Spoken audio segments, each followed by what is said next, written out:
senior representative from the World Bank, senior government officials, and distinguished guests, ladies and gentlemen, good morning.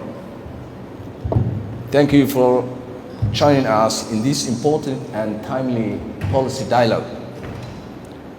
For those of you visiting Mogadishu for the first time, please accept our warm welcome.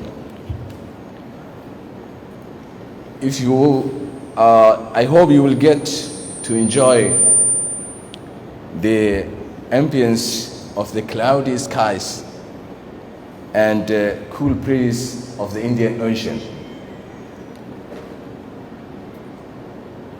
It is one of the unique blessings we get to enjoy here free of charge.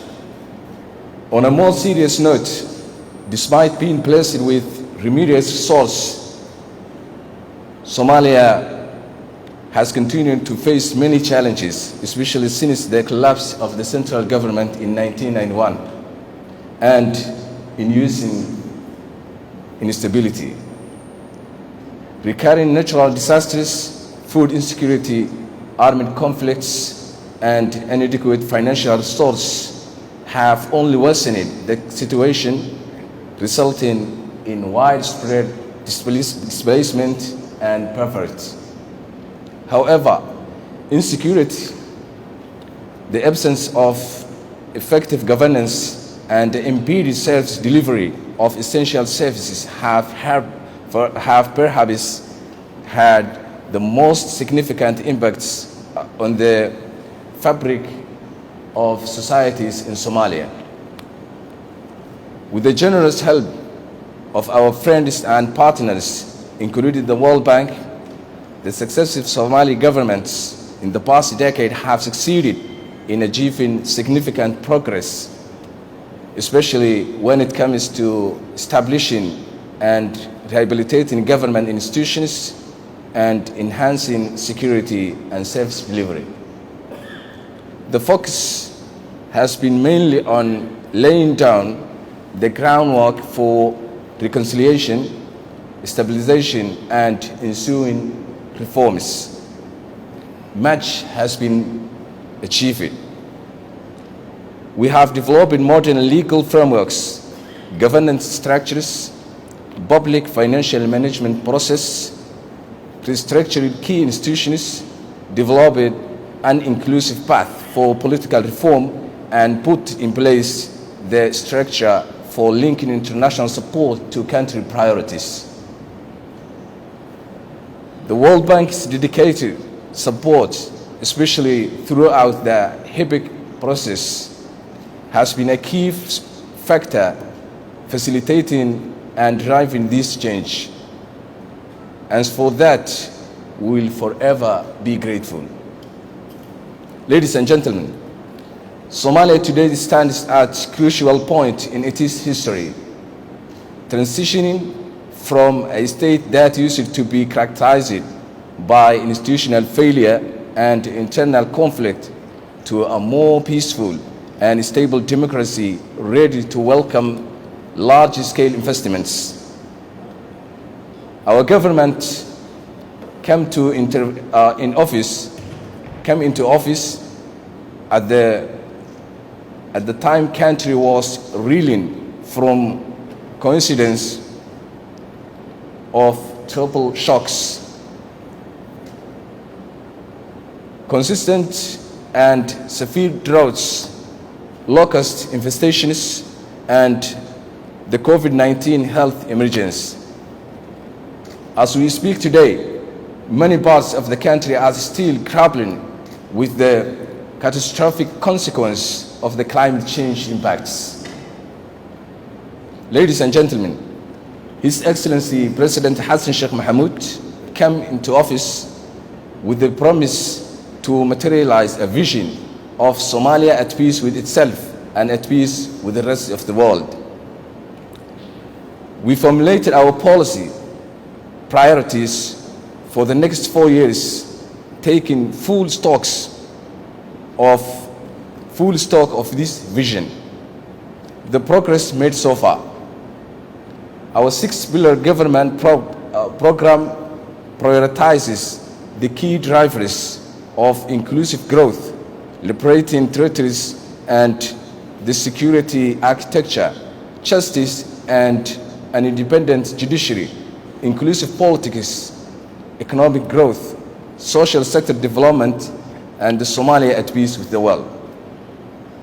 But as the renewed Nobel Peace Prize laureate Muhammad Yunus once said, peace is threatened by unjust economic, social, and political order, absence of democracy, and environmental degradations. We must certainly believe that peace cannot be simply achieved through military means. Actually, socio-economic development is in fact an important factor in achieving and sustaining peace. Just Benjamin Franklin once said, when men are employed, they are best contented. The World Bank's collection of policy notes on our tables today, titled Unlocking Somalia, Unlocking Somalia's Potential to Stabilize, Grow, and Prosper, put forth practical advice for stimulating inclusive and economic growth, enhancing economic resilience and diversity, and support employment and job creation. I am certain that today's policy dialogue between our visiting experts and government officials, as well as policymakers, will stimulate our collective line of thought to allow Somalia to live up to its huge potential, leverage its wealth of resources, and reap demographic dividend. Ladies and gentlemen, I cannot emphasize the importance of the generous assistance Somalia has been receiving from the World Bank and other development partners in paving the way for our country and our people to able to stand on their own feet. To be specific, the different projects implemented by the World Bank have been instrumental in building resilience and nurturing effective governance institutions. However, the sustainability of these achievements hinges on our capacity to lead these efforts, execute them with complete ownership, and the existence of strong institutions capable of delivering our visions. As a government fully cognizant of where we have been, we are proud of what we have achieved together so far.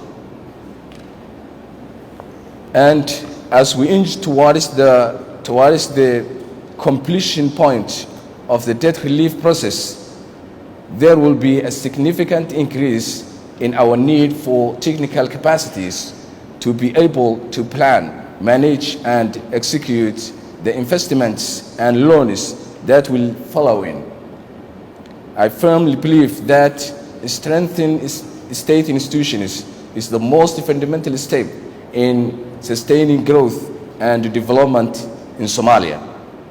Therefore, I would like to underscore the importance of maintaining this momentum by continuing capacity building efforts and providing strong technical support for key institutions. To conclude, ladies and gentlemen, on behalf of the people and the government of Somalia, I would like to once again thank you for your unshakable support. We look forward to our continued partnership in the next few years. Thank you very much.